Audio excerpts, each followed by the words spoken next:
दरअसल भगवान को स्त्री की रचना करते हुए 6 दिन बीत चुके थे, फिर भी रचना अभी अधूरी थी।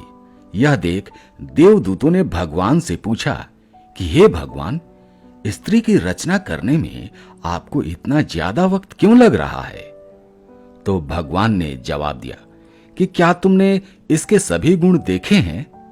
ये मेरी वो रचना है जो हर हालत में डटी रहेगी।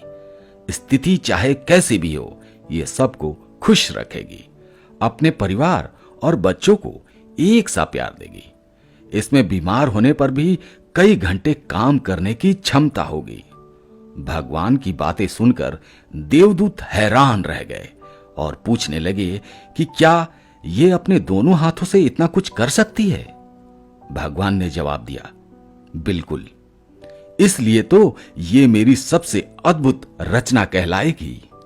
ये सुनकर देवदूत ने पास जाकर भगवान की बनाई रचना को जब हाथ लगाया और कहा कि प्रभु, ये तो बहुत नाजुक है।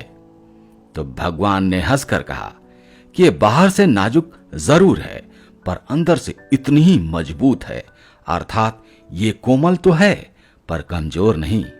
इतना सुनने के बाद देवदूत इस रचना के बारे में और भी जानने को उत्सुक हो गए और देवदूतों ने भगवान से पूछा कि हे प्रभु, इस स्त्री में सोचने की क्षमता तो होगी ना? प्रभु ने कहा, ये न केवल सोच सकेगी बल्कि इसमें हर समस्या का मुकाबला करने की क्षमता होगी। दरअसल देवदूत ने जब पास जाकर स्त्री के गालों को हाथ लगाया तब उन्हें कुछ पानी जैसा प्रतीत हुआ। उन्होंने भगवान से पूछा कि हे भगवान, इसके गालों पर पानी जैसा क्या है? तो भगवान ने कहा, ये इसके आंसू हैं। जवाब सुनकर देवदूत हैरान हो गया और पूछा, आंसू? पर वो किस लिए? इसके जवाब में भगवान ने कहा कि जब ये कमजोर पड़ने लगेगी तो यह अपनी सारी पीड़ा आंसुओं के साथ बहा देगी और यह फिर से मजबूत बन जाएगी। अपने दुखों को भुलाने का इसके पास यह सबसे बेहतरीन तरीका होगा। साथ ही भगवान ने कहा कि यही इसकी ताकत होगी।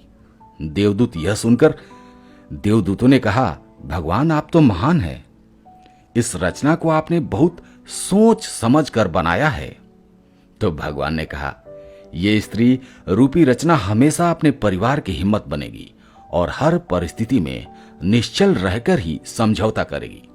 तो देवदूतों ने कहा, भगवान, आपकी रचना संपूर्ण है।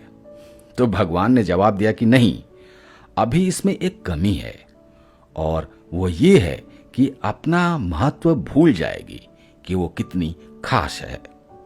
श्रोताओं, भगवान द्वारा बनाई गई इस रचना की कथा को देखने के बाद आप भी जान गए होंगे कि आखिर एक स्त्री में इतने रूप क्यों पाए जाते हैं।